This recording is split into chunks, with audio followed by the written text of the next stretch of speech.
Trump doesn't have an overall national security strategy. He's very transactional. He is ad hoc, episodic. He sees things through personal relations. Much of the tension between India and the U.S. has been because of Trump's very erratic style. So, for example, although there are a number of concerns on the Indian side, the most recent, the biggest, is the 25% tariff for Indian companies' purchases of Russian oil and gas over the past several years. Precisely that connection shows how erratic Trump can be, because he has not sanctioned or tariffed Russia for violating the sanctions, nor has he sanctioned or tariffed China for violating the sanctions, and China is a much bigger purchaser than India is. Us and having this conversation, you served as the National Security Advisor under the first Trump administration and worked closely with President Trump. So we want to know your view on the current India-US situation and the ties between the two countries, especially related to the recent episode vis-a-vis tariffs, sir. Right. Okay.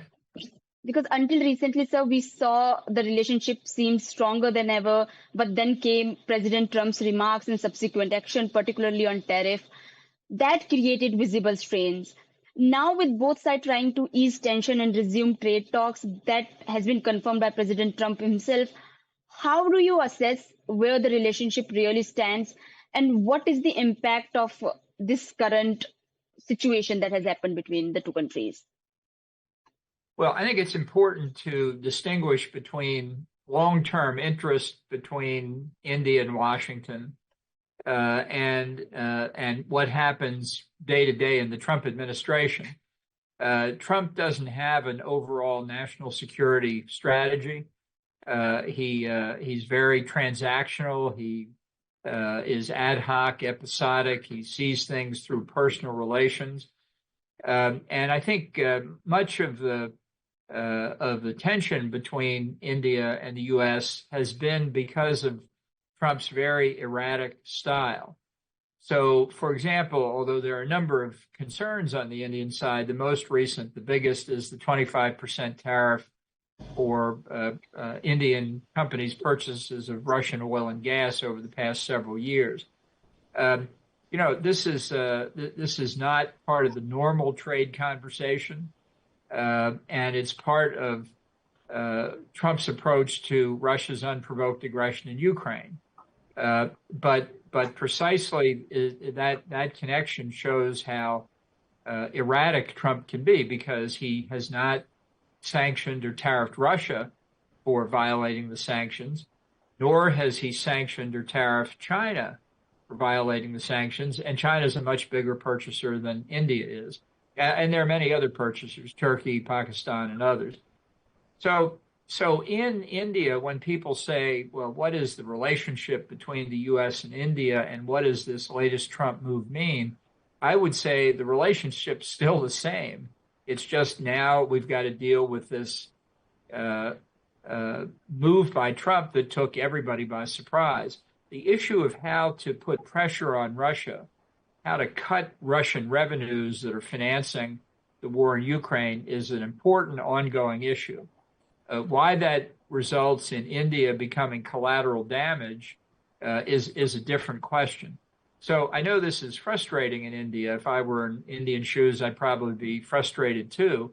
But I think we have to look at finding ways to resolve it that we all remember will be reflected in the relationship even after Trump leaves office. And that will come in less than 3.5 years. I mean, that may seem like a long time. It is a long time, but in the big scope of history, it's not a long time.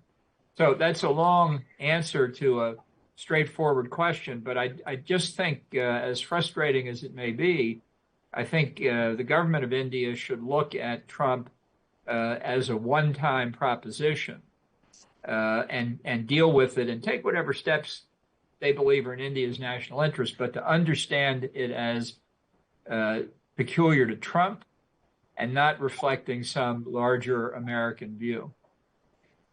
Sir, we have seen quite a positive indication in the past few days from both the Indian side and the US side. So do you think the ties will move forward in the positive direction from here, and we will have a deal at the end of the day, free trade agreement when we go forward, so from here?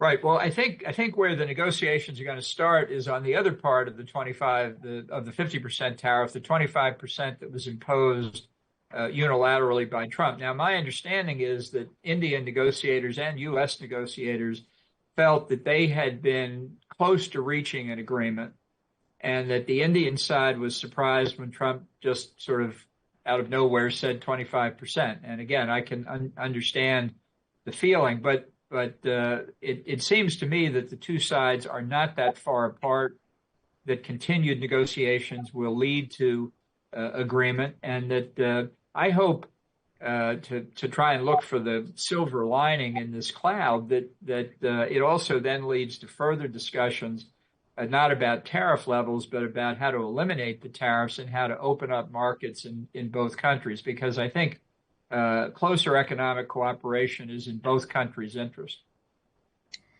Sir, I just want to know, do you agree with the President Trump's approach of pressuring even close partners such as India with such heavy-handed style? Because at one point the relationship seemed to hit a very rough patch with no clear off-ramp in sight, though things have improved. But how do you assess his strategy, and is it worthwhile in the long term, sir?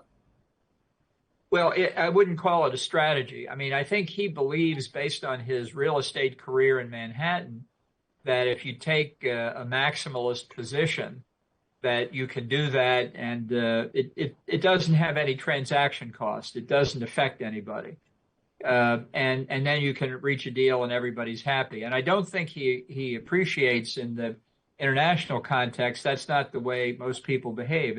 It's okay to take a maximalist position, but he does it more for the theatrical performance aspect of it, for the domestic political reaction, than because of a strategic approach to relations between India and the United States, or even a strategic approach to a particular negotiation. I don't think it's helpful. I don't think he understands that in this trade war generally that he's started, that the U.S. is losing a lot of belief in our reliability, our good faith, and so on, that we've tried very hard over a large number of years to build up. So he's using up resources, that the political resources that were accumulated over time. That can be fixed, but I think it's a self-inflicted wound. I think it was unnecessary. If we want fewer tariffs, fewer non-tariff barriers between Indian and American trade, let's see if we can't talk about it and reach agreement on it. Sir, I just also want to know, how do you assess Indian leadership approach to this situation? How do you assess India's handling of this situation? Because we have seen that Indian government has largely maintained silence in public, relying instead of back channel diplomacy to manage the differences. So how do you see this approach? Well, I think that's the best way to deal with somebody like Trump. If you take the bait and get into a public back and forth with him, it's not going to make things any easier. I think there was a lot of concern in Washington that the two tariff issues, combined with Trump taking credit for bringing peace to India and Pakistan after the last terrorist attack in Kashmir, was inappropriate. I think India's interest long term lies in reducing ties with Russia, militarily and economically, because Russia is increasingly in an axis with China. Putin and Xi Jinping have talked about a partnership without limits. And so even when Prime Minister Modi goes to Beijing and shakes hands with Putin and Xi and Kim Jong-un, that's a signal to Washington. Everybody saw those pictures, but it's not a long-term strategy for India. So it's consistent with what I said before, that Trump's term only lasts 3.5 years. We know it's coming to an end. And so the objective should be continue to try and make progress, minimize the amount of damage that's done, and then work to fix the damage once his term is over. And I think for that, a long-term perspective and a certain willingness to put up with conduct that you don't appreciate very much, but which is unique to one person, not to the entire American people, would be worth keeping in mind. So yesterday we saw during the confirmation hearing before the Senate Foreign Relations Committee, U.S. Ambassador designate Sergio Gore praised the strength of U.S.-India ties, but also stressed that preventing India from buying Russian oil would be the top priority, sir. How do you view his appointment and his remarks? Was there anything in his address that particularly stood out for you and should be watched carefully, sir?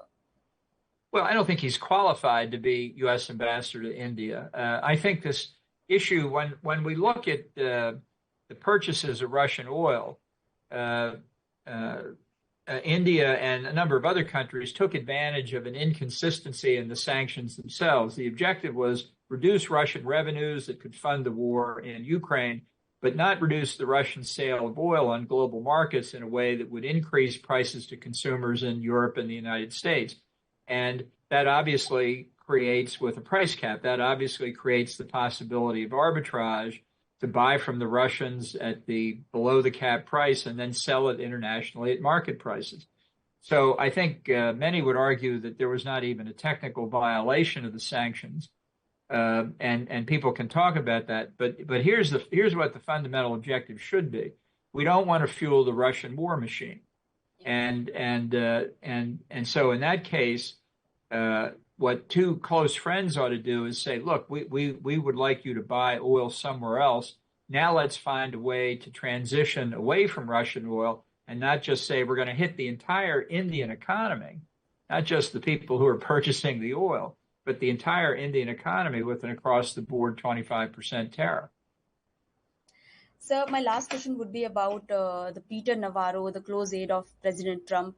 While we have seen that President Trump appears to have toned down his rhetoric, his close aide Navarro continues to take a hard line against India, going so far as to call Russian-Ukraine war India's war and even bringing caste into the discussion, sir. What do you think he's making? Why do you think he's making such remarks, sir? And why isn't U.S. administration stepping in to restrain him? Because he isn't doing any good. He's doing more damage than good, sir. No, I agree completely. Look, Peter doesn't know anything about world affairs, really. He has a hard time distinguishing who America's friends are, who America's friends should be, how you treat friends.